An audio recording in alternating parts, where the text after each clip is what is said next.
Hoy nos metemos de lleno en un tema que parece sencillo a primera vista, pero que en realidad es un auténtico laberinto: la privacidad y el anonimato en Internet. Y todo arranca con una pregunta que vemos por todas partes, en foros, en debates. ¿Qué diferencia hay, de verdad, entre usar el navegador Tor de toda la vida y esa función de ventana privada con Tor que tiene el navegador Brave? Para intentar aclararlo, la verdad es que tenemos un material súper variado. Hay un hilo de Reddit que está que arde. También varios artículos de blogs de tecnología, de ciberseguridad, una guía para periodistas sobre metadatos que es muy interesante, y bueno, el plato fuerte, un estudio académico que ha analizado, ojo, 136 casos judiciales reales. Así que esa es la misión de hoy. Vamos a ver las diferencias técnicas, a entender los riesgos que a menudo se nos pasan por alto y, en fin, a intentar descifrar qué significa eso de ser anónimo en la red hoy en día. Venga, pues vamos al lío.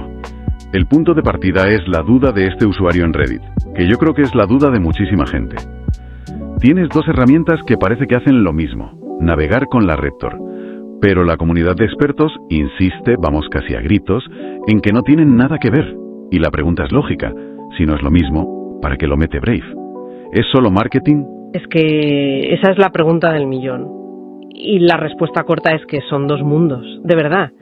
Son dos mundos aparte. A ver, el navegador Tor es la herramienta oficial, la del Tor Project.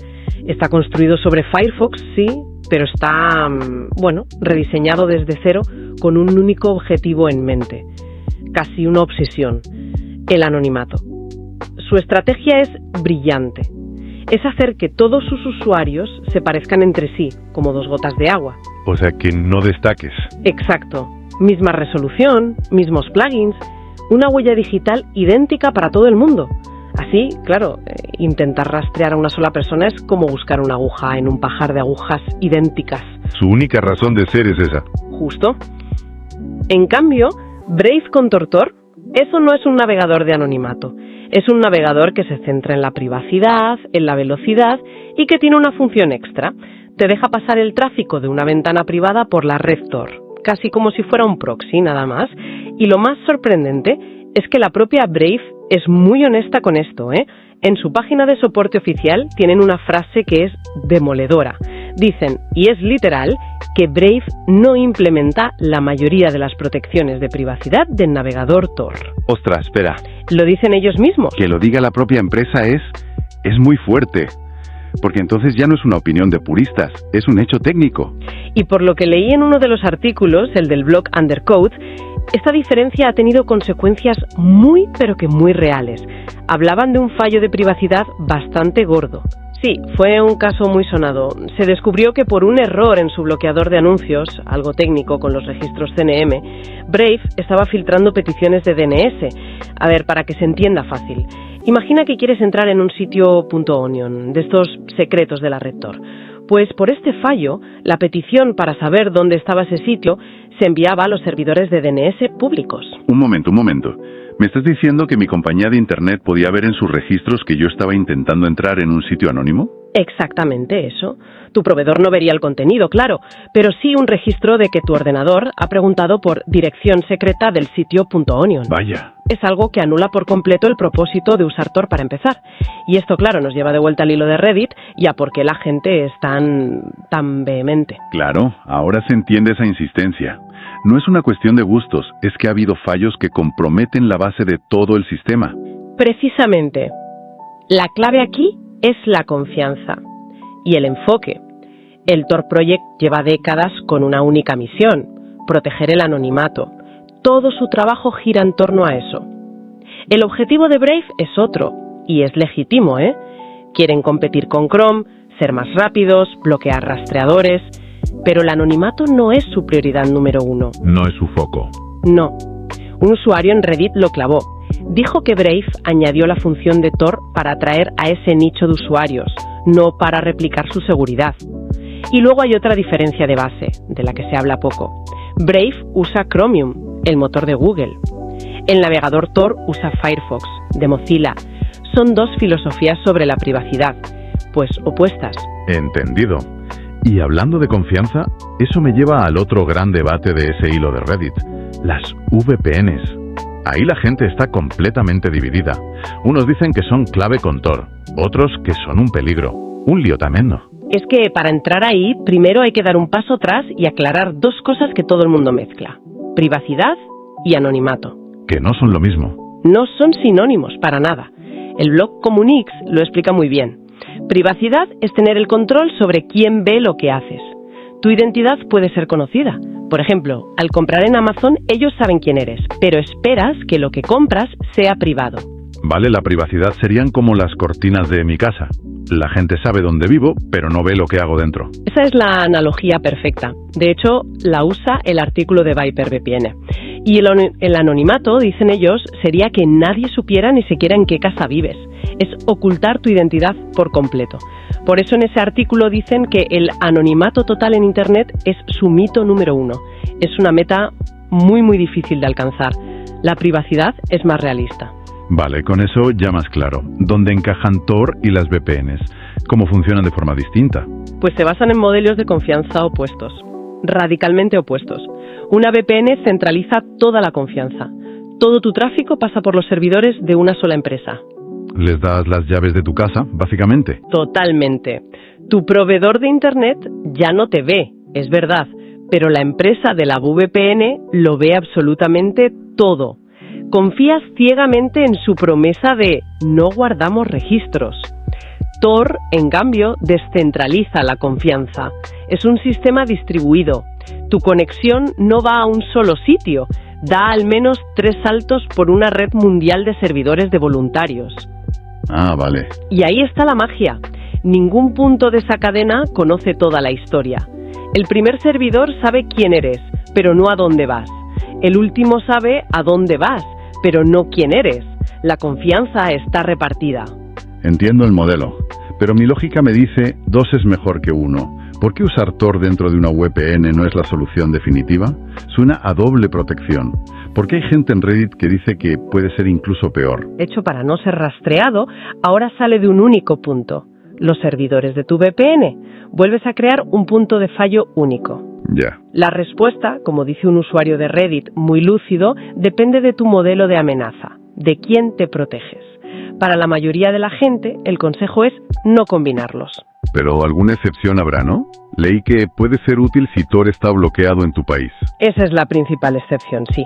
Si estás en un país que censura el acceso a la red Tor, una VPN puede ser la única forma de llegar a ella.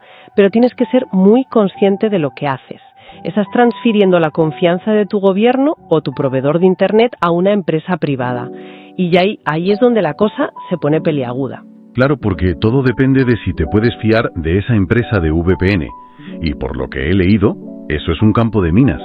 El artículo de Infobae habla de un estudio que da verdadero miedo.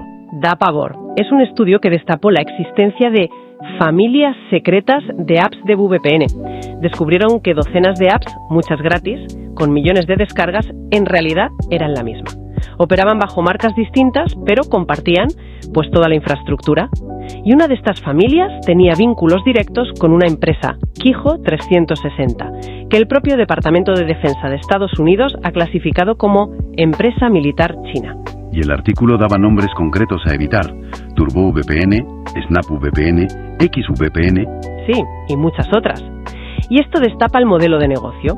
Si una VPN es gratis, la pregunta es ¿de dónde sacan el dinero? Y la respuesta suele ser que el producto eres tú, tus datos. Claro. Y no es solo que vendan tu historial a anunciantes. En un caso así, la implicación es que tus datos podrían acabar en manos de agencias de inteligencia de otro país.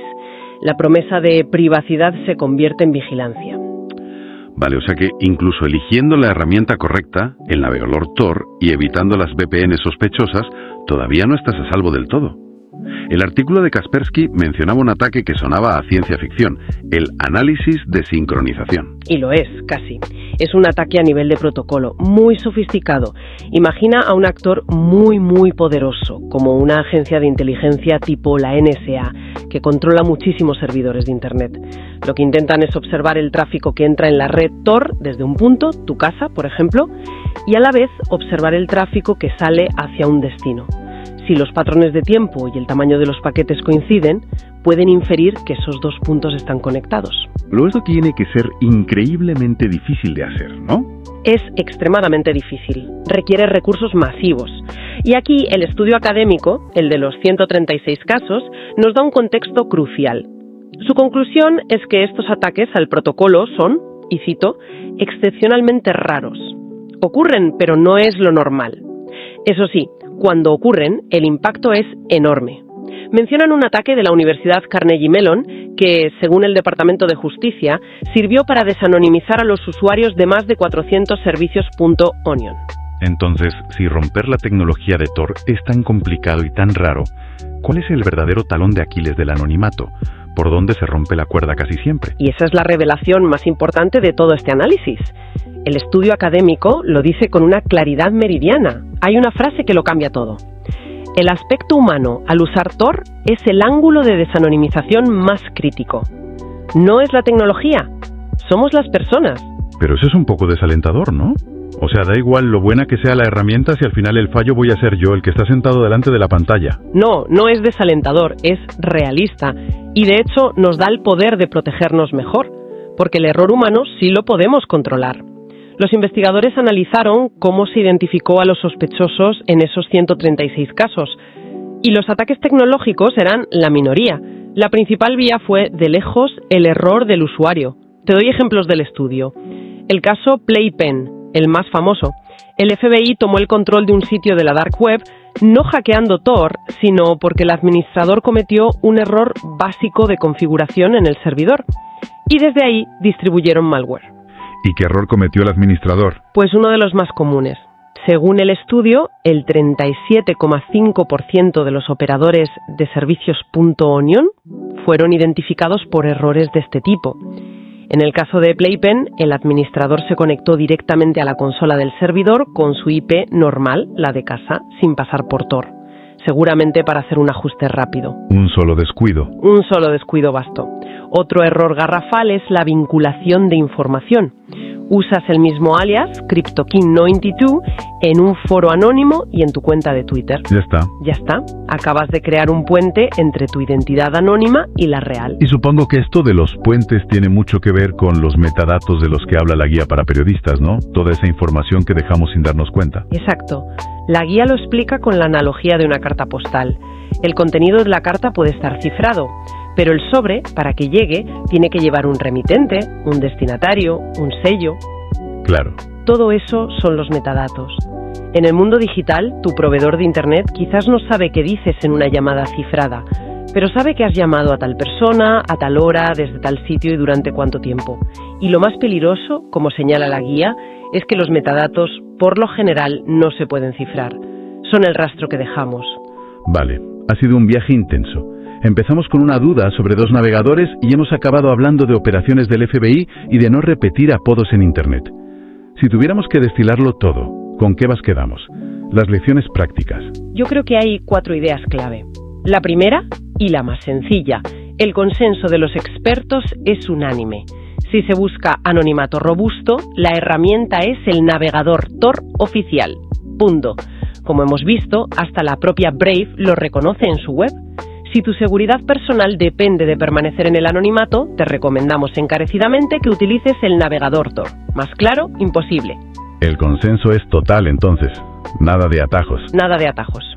La segunda idea es tener siempre en la cabeza la diferencia entre privacidad y anonimato.